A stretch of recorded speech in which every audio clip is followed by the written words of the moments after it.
मित्रों, आज के इस युग में लोगों के मन में संदेह तो होता ही रहता है कि आखिर ईश्वर कौन है। ईश्वर अर्थात जिसने इस सृष्टि की रचना की, जो इस ब्रह्मांड के पालनहार हैं। ऐसे विधाता के बारे में हम जानेंगे इस वीडियो के माध्यम से, और वो भी पूरे गवाह, सबूत और प्रमाण के साथ। और हम ये भी बताएंगे कि ईश्वर एक है तो इतने सारे धर्म कहाँ से आया। तो सच्चाई जानने के लिए वीडियो को पूरा देखिएगा। मित्रों, जय श्री राम। आप देख रहे हैं सनातन धर्म यूट्यूब चैनल और मैं हूं आपका मित्र राम। भक्तों, ईश्वर के बारे में संदेह का सबसे बड़ा कारण यह है कि इस युग में ईसाई कहते हैं कि इस संसार को गॉड ने बनाया। इस्लामी कहते हैं कि इस संसार को अल्लाह ने बनाया। सिख कहते हैं कि इस संसार को वाहेगुरु ने बनाया। हिंदू कहते हैं कि इस संसार को भगवान ने बनाया। मित्रों, ऐसे में संदेह का होना तो स्वाभाविक है, परंतु ये सारी बातें लोग कहते हैं। अब देखना ये है कि सबूत, गवाह और प्रमाण क्या कहते हैं। मित्रों, हम आपको 5 बहुत बड़े सबूत बताएंगे, जिससे आपको पता चल जाएगा कि कौन सा धर्म सत्य और सर्वश्रेष्ठ है।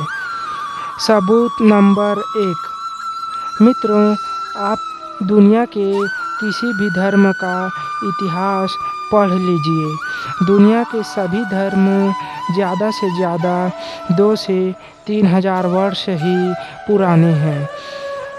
और आपको सुनकर आश्चर्य होगा कि मात्र सनातन ही एक ऐसा धर्म है जिसका इतिहास हज़ार नहीं, लाख नहीं, बल्कि करोड़ों वर्ष पुराना है।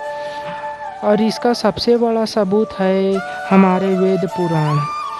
सबूत नंबर 2। दुनिया के सबसे बड़े वैज्ञानिक संस्था में से एक नासा को सन 1966 में राम सेतु का पता चला तथा सन 1988 में नासा के वैज्ञानिकों को सैटेलाइट के द्वारा समुद्र के अंदर राम सेतु के भूभाग का चित्र मिला।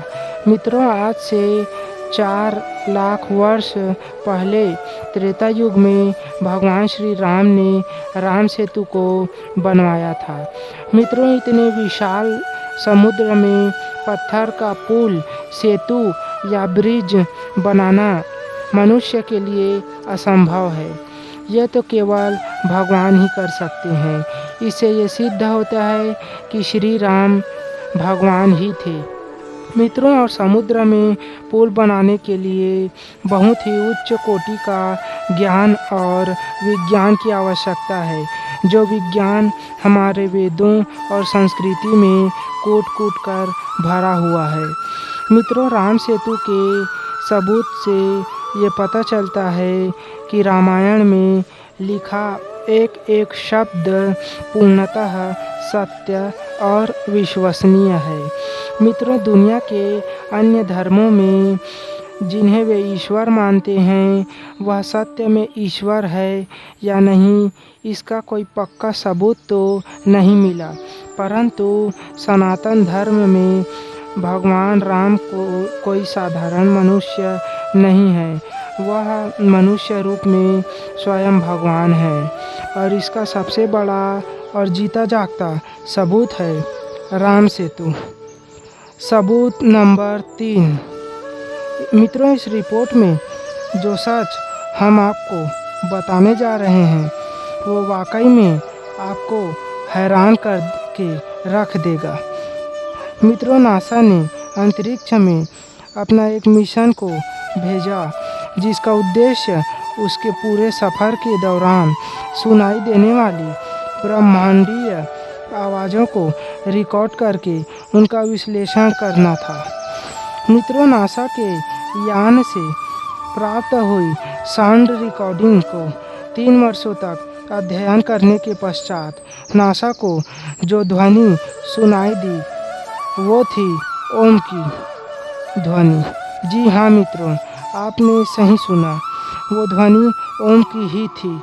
आइए आपको दिखाते हैं वीडियो, जिससे आपको पूरा विश्वास हो जाएगा कि ब्रह्मांड में जो आवाज़ गूंजती है वो ओम की आवाज़ है।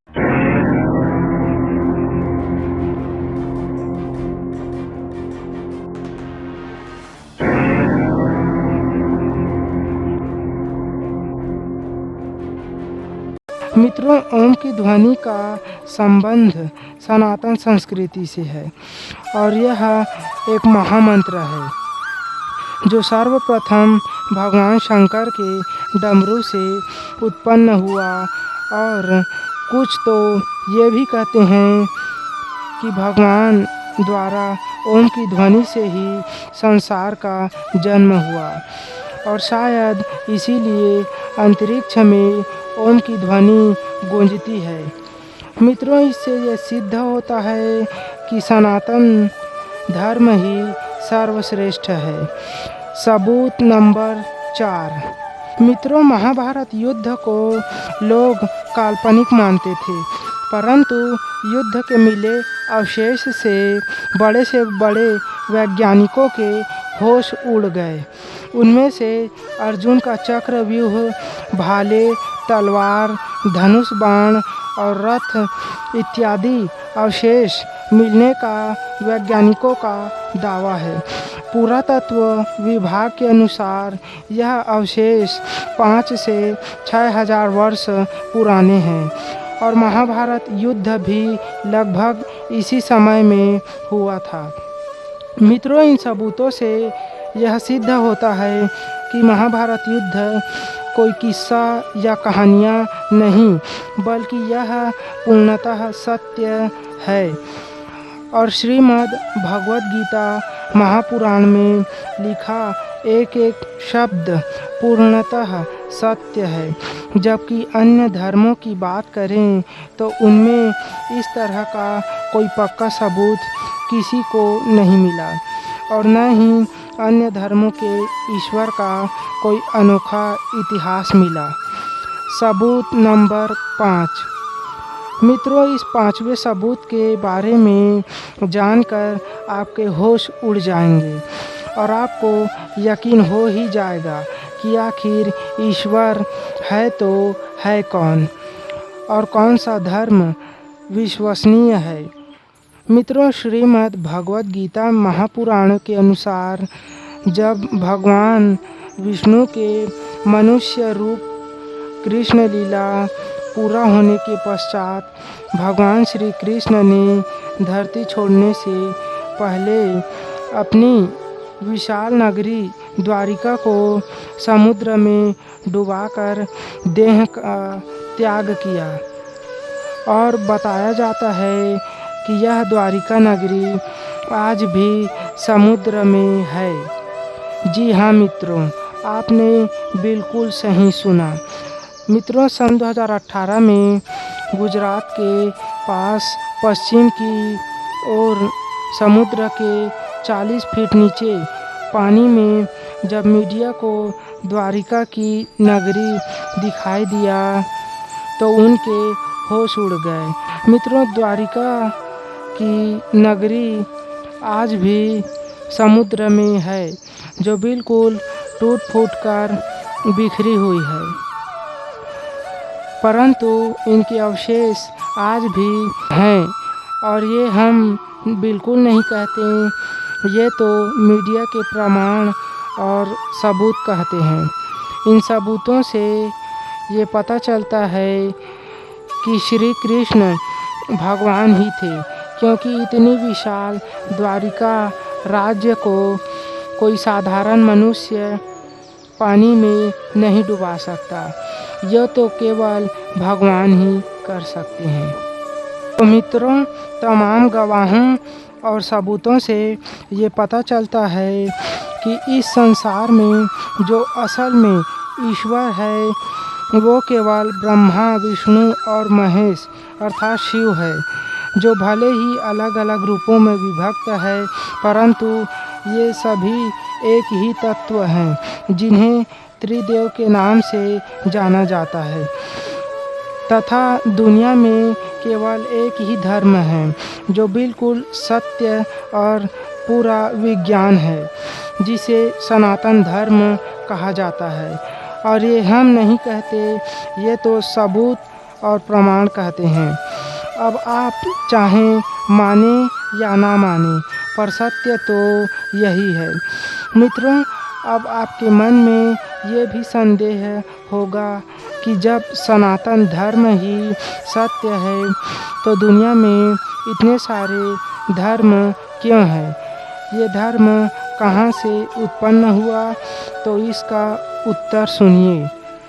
मित्रों, सबसे पहले तो हम आपको बता दें कि दुनिया में एक ही धर्म है जो सनातन है, और बाकी जितने भी हैं जिसे लोग धर्म कहते हैं वह कोई धर्म नहीं है। बाकी सब तो केवल पंथ है, सिर्फ पंथ। धर्म तो केवल सनातन है। मित्रों, हम आपको साईं बाबा का उदाहरण देकर समझाते हैं। मित्रों, साईं बाबा बचपन से ही महान थे, समाज सेवा करते थे और वह चमत्कारी बाबा थे, ऐसा लोग कहते हैं। इसलिए उनकी लोकप्रियता काफ़ी बढ़ गई तथा साईं बाबा लोगों के मन को भाने लगे। और साईं बाबा की मृत्यु के बाद कुछ लोग उनके चहेते साईं को ईश्वर की तरह पूजने लगे। इसके बाद कुछ अनपढ़ और अज्ञानी लोग भी सबकी देखा देखी में साईं को ही ईश्वर मान लिया। इस तरह लोगों ने महान आत्माओं को ईश्वर मानकर एक नया पंथ का निर्माण किया, जिसे लोग आज धर्म कहते हैं। इस तरह दुनिया में पंथ की संख्या बढ़ता गया। मित्रों, ये अज्ञानता इसी तरह रहा तो कुछ दिन बाद लोग गांधी जी जैसे महान आत्माओं को भी ईश्वर मान लेंगे, क्योंकि गांधी जी ने इस देश को आज़ादी दिलाई थी। मित्रों, हम ये नहीं कहते कि महात्मा गांधी या साईं बाबा महान नहीं थे। हम तो ये कहते हैं कि ये सभी महापुरुष, नायक और महान आत्मा थे, परंतु ये सभी केवल इंसान अर्थात आत्मा हैं। परमात्मा तो केवल ब्रह्मा, विष्णु और शंकर है। और यही उदाहरण हर पंथ में, हर मजहब में लागू होता है। मित्रों, यदि हम चाहें तो एक एक पंथ का इतिहास खोलकर आपको बता सकते हैं, परंतु ऐसा करने से दुनिया में बवाल हो सकता है, अर्थात धर्म युद्ध या तीसरा विश्व युद्ध। अतः हम विश्व युद्ध नहीं चाहते, इसलिए आपको खुलकर कोई भी इस विषय में नहीं बताता है। मित्रों, हमें आशा है कि आपके मन में ईश्वर को लेकर जितने भी संदेह हैं या संकोच है वह दूर हो गया होगा। मित्रों, यदि आपके मन में अभी भी कोई संकोच है तो कमेंट टेक्स्ट बॉक्स में हमें बिंदास अपने विचार बताएं, जिस पर हम एक नया वीडियो लेकर आएं। मित्रों, यदि आप भी इन सबूतों को मानते हैं तो वीडियो को लाइक करके हमें भी सबूत दें तथा इन सबूतों और सही जानकारी को सभी तक पहुंचाएं और लोगों के अज्ञान को मिटाते हुए पुण्य कमाएं। मित्रों, सनातन धर्म से संबंधित सभी जानकारियां, धार्मिक और विज्ञान के रहस्यों को जानने और अपने ज्ञान को बढ़ाने के लिए इस चैनल को सब्सक्राइब करके रख लीजिएगा, क्योंकि भविष्य में इस चैनल पर अनदेखा, अनसुना, अनकहा और ऐसे कई विषयों पर पर्दा हटाया जाएगा, और वो भी पूरे सबूत, गवाह और प्रमाण के साथ। मित्रों, वीडियो पूरा देखने के लिए आपके श्री चरणों में मेरा कोटि कोटि नमन। जय श्री राम। ओम नमः शिवाय।